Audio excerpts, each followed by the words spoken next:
Chair recognizes Mr. Edwards. Thank you, Mr. Chair. To all of you, thanks for being with us this afternoon. Mr. Wilcox, we probably have gone through this, but I just need to clarify a couple of points to help me make a point. And this is irregardless of the fact that many of my colleagues have, and a couple of the witnesses have already made the point that the laws of this land should be made by Congress, not by any federal agency. So I'll skip through that.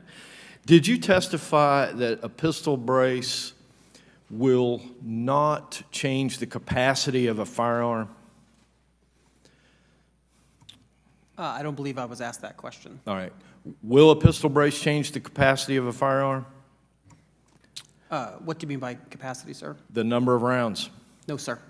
Will a pistol brace change the firing speed of a firearm? No, sir. Will a pistol brace, well, let me back up there just a minute. And so what I hear you saying is a pistol brace will not change the basic mechanisms of a firearm that makes it more dangerous. No, sir. I don't think that's precisely correct. Mr. Bosco, are you familiar with a Form 4473? I am. All right. Are you an FFL dealer? I am. Yeah, so am I. Okay.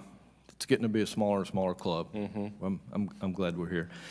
On a Form 4473, there are basically two types of firearms referenced. Will you tell us what they are? One is other. The other one, well, there's pistol, rifle, and there's other, or receiver is what we call it. So, depending on the form, long Right. gun, handgun. Which of those is typically more regulated by the states? Pistol.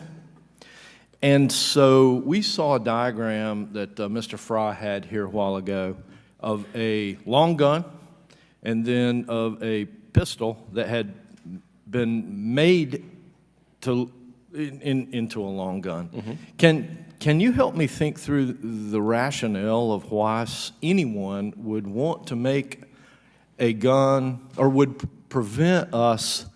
want to prevent us from making a gun that looked like and behaved like one that was less regulated? Is there some logic there that you can see that I cannot?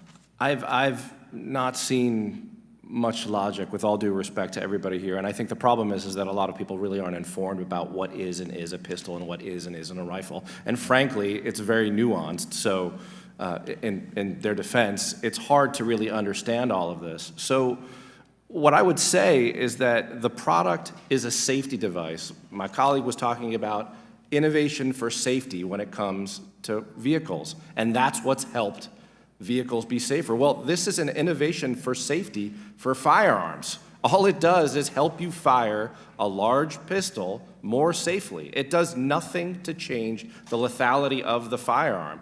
Mr. Cicilline as well showed the picture. It's a terrible thing that happened.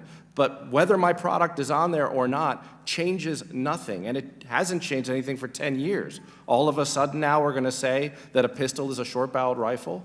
It's not the way things are done. If they want to make that change, they can make that change through Congress. ATF should not be able to make and say that a firearm all of a sudden is something else. Yeah. It's not the way it should work.